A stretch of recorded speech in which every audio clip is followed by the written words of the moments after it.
Welcome to the Deep Dive. Today we're doing something a bit different, actually, really unique. We've got this collection of diary entries. They're all dated May 19th, but they stretch all the way from 1998 right up to today, 2025. So think of it like an annual snapshot, a peek into one person's thoughts on the same day each year. Our mission, our goal here is to dig into these entries. We want to see, what themes keep popping up, how perspectives change, maybe find some surprising bits of insight for you. Yeah, it's fascinating, isn't it? Because looking at them all together, it's like this unintentional, long-term study. It's not just random thoughts. It's like a conversation this person is having with themselves over decades. It gives you this incredible view on how personal stuff and, the wider world interact inside someone's head. Okay, let's dive in then, starting with those early ones, say 1998 to 2001. The very first one, 98, It's a Dream.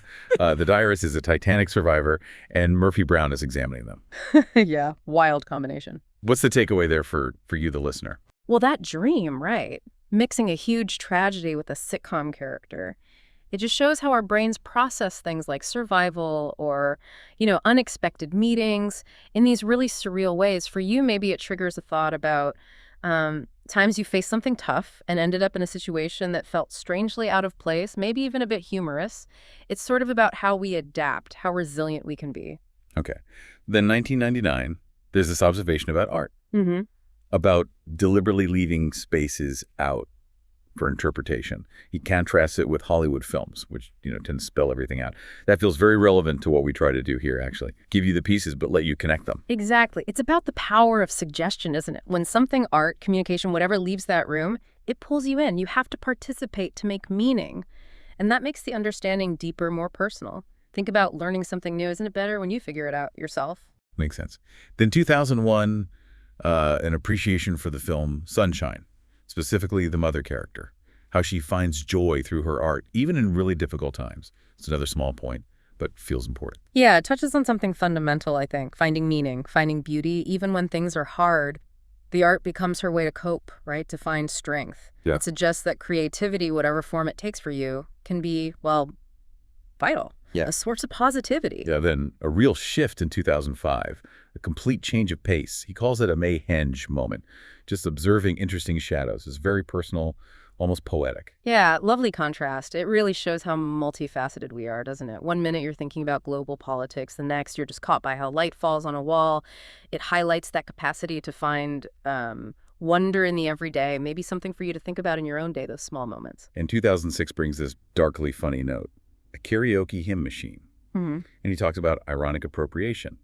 Sounds like a cultural critique. Yeah, ironic appropriation. It's taking something like a hymn, something usually serious or sacred, and using it in a totally different way, often humorously, usually to make a comment on the original thing or the culture around it. So for you, it might make you think about how humor or satire get used to, poke at social norms. Interesting.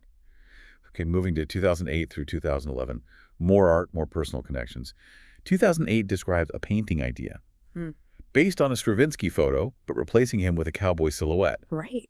He sees the cowboy symbolizing freedom, self-reliance, rebellion, juxtaposed against classical music. What's the tension there? That tension is the whole point, I think. It's the clash. High culture meets this rugged, maybe populist image. It makes you question boundaries, expectations, what symbols mean. Maybe for you, it sparks ideas about making connections between things that seem totally unrelated, finding the surprising link. Okay, let's jump to 2012 and 2013. Big shifts here, technology, culture. 2012 is packed. Hot weather, studio ideas, NATO protests, an eclipse, and the first Falcon 9 launch by SpaceX, which failed. Right, the first attempt. But even then, the diarist felt it was huge, the beginning of something epical, because of private money, the spirit of adventure, the timing. I saw the shift. Yeah, noted how presidents used to make big space announcements, but now it was figures like Musk or James Cameron even. What's the key takeaway from that early observation? It's incredibly prescient, isn't it? He saw a fundamental shift happening, private enterprise taking the lead in space, new kinds of figureheads driving the dream. Even with the failure, he grasped the long-term significance. For you, maybe it highlights looking past immediate setbacks, seeing the potential for big transformative change, especially when innovation and that adventurous spirit are involved. But then the 2025 reflection on that same topic is quite different. Yes, quite a contrast. He refers back to the pre-megalomaniacal Elon Musk, calls going to Mars quixotic, and has some very harsh words about his later actions. That's a huge shift over 13 years. It really illustrates how perceptions change, doesn't it? As time passes, as consequences become clear, as more information comes out, it's a good reminder to keep a critical perspective, maybe, even when something seems exciting initially. Hindsight is powerful. Okay, then 2013, an artwork called Masdar Strip, inspired by the planned city in the UAE. It's described as a digital display in a light box, showing illuminated buildings, like digital transparency as art, almost like signage. Yeah, that connects to bigger themes, right? Art, technology, the urban landscape. Using digital transparency as the medium reflects our current fascination with information, visibility, how we see our cities real and virtual. For you, it might spark thoughts on how tech is changing what we find beautiful, how we understand the places we live. All right, let's really dig into this next section. 2021 to 2023. Big thoughts on creativity, innovation, curiosity. The 2021 entry draws a line between creativity, having new ideas, and innovation, actually doing something with them. A key distinction. And the insight seems to be that real breakthroughs often need, well, eccentricity, a willingness to entertain weird ideas, something corporate structures can sometimes stifle. Right, thinking outside the standard box. He also brings in curiosity, even radical curiosity, like playing devil's advocate, exploring strange thoughts, not shutting down cognitive dissonance. Challenging assumptions. But, and this feels important, is curiosity alone doesn't equal innovation or creativity. Exactly. That's a subtle but crucial point. Generating ideas is one thing, making them happen is another. The focus on eccentricity fits with the idea that big leaps often come from unconventional thinking. And radical curiosity, actively seeking out different views, that's vital for pushing boundaries. But yeah, just being curious isn't enough. You need the follow-through, the development, the implementation. For you, maybe reflect on how you nurture both sides in your own work, the idea part and the action part. Good point. Okay, 2022. This entry starts with retconning in fiction changing past story details. Yes, retroactive continuity. But it expands into this really cool discussion about evolution in music, using the ship of Theseus paradox. The old philosophical puzzle, yeah. If you replace every plank of a ship, is it still the same ship? Exactly. Yeah. So he applies that to music, architecture, exploring the balance between evolving and keeping a core identity. Right. How much can something change before it becomes something else entirely? He talks about too much evolution, the value of happy accidents, and that cycle of revisiting older styles, neo-something. That tension between organic change and deliberately looking back. And then jumping again to 2025, a quick note, AI as casino creativity and too much revolution. What's the core thread here about change? The ship of Theseus is such a great way to frame it. How do creative forms evolve? The diary suggests change is vital, but you can lose the essence if it's too drastic, too disconnected from the roots. Happy accidents, acknowledging serendipity's role, that's important. And the AI comment, casino creativity, questions if AI art is truly creative or just, random combinations. Is it real evolution? Too much revolution implies maybe gradual, thoughtful change is sometimes better, more sustainable. How does that apply to fields you're interested in? Lots to think about there. Now, 2023 starts with that feeling of time speeding up. Apparently, people have felt that for ages. It seems so, yeah. A recurring perception. It also dives into music creation, forcing greatness versus letting it flow. The eternal creative struggle. Shortening the incubation time for ideas, how production changes the song, how long great songs last, comparing Harry Styles to the Beatles. Big questions about longevity and impact. And the influence of ego. He even recommends books on the spiritual side of creativity. What are the key ideas here for us? Well, it really hits the core of the creative process, doesn't it? Effort versus flow, intent versus intuition, thinking about production, ego, those external and internal pressures that shape the work and how long it lasts. The artist comparison makes you ask, what does make something endure? And suggesting the spiritual angle points towards tacking into something deeper for inspiration. Maybe think about your own creative process, that balance of effort and flow, ego versus inspiration. Okay, still in 2023, there's this observation that things become quaint much faster now. The acceleration of nostalgia, almost. Yeah, he links it to postmodernism, maybe a shift to metamodernism, which uses nostalgia differently. Mentions Sturgill Simpson's album Metamodern Sounds in country music. Right.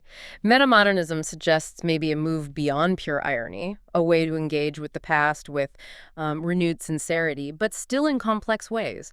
Sturgill Simpson is a great example, blending old sounds with new ideas. For you, it just highlights how our view of the past is always changing, shaped by now. Then the diary brings up cognitive dissonance again, and this phrase, aesthetic erosion.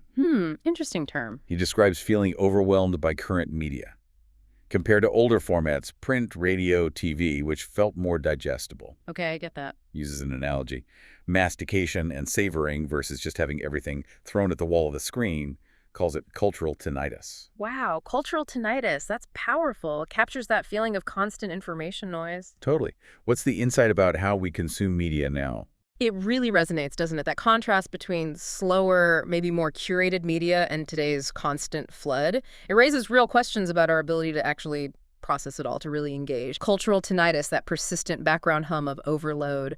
For you, maybe it's a nudge to think about your own media habits. Are you savoring or just being bombarded? Good question. Okay, 2024 entries.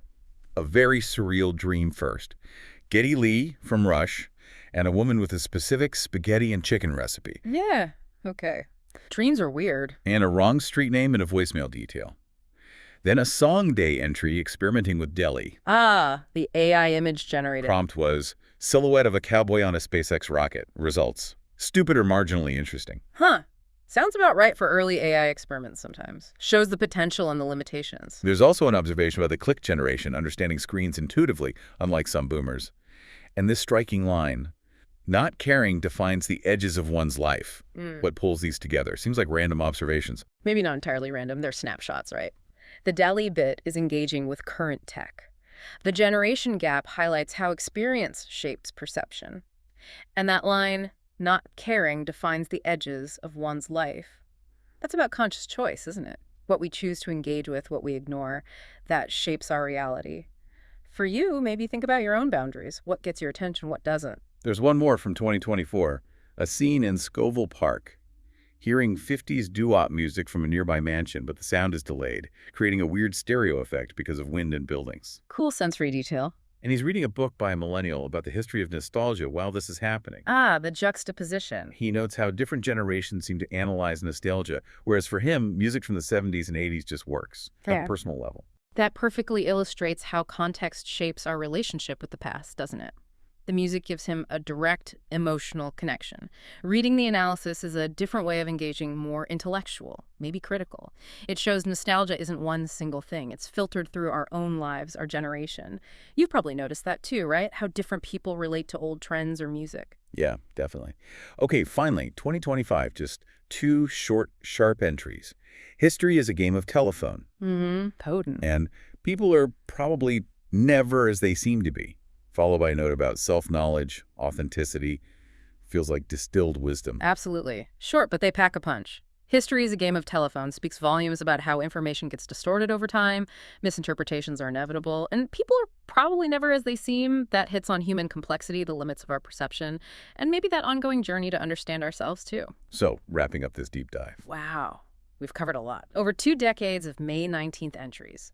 From dreams and art to war commentary, space travel, creativity theory, media overload, nostalgia. A huge range. It's been this really unique window into how one person's thinking evolved alongside, well, everything else changing so fast. And hopefully for you listening, it's provided some quick but deep insights across all these different areas. And maybe leaves you with something to chew on. That idea that history is a game of telephone. Yeah. It makes you wonder, doesn't it? How will people understand our time, our experiences down the line? What might get twisted? Or that other thought, people are probably never as they seem. Right. What assumptions are we making about people we meet, events we hear about, even historical figures? Are we seeing the whole picture? Definitely things to keep pondering.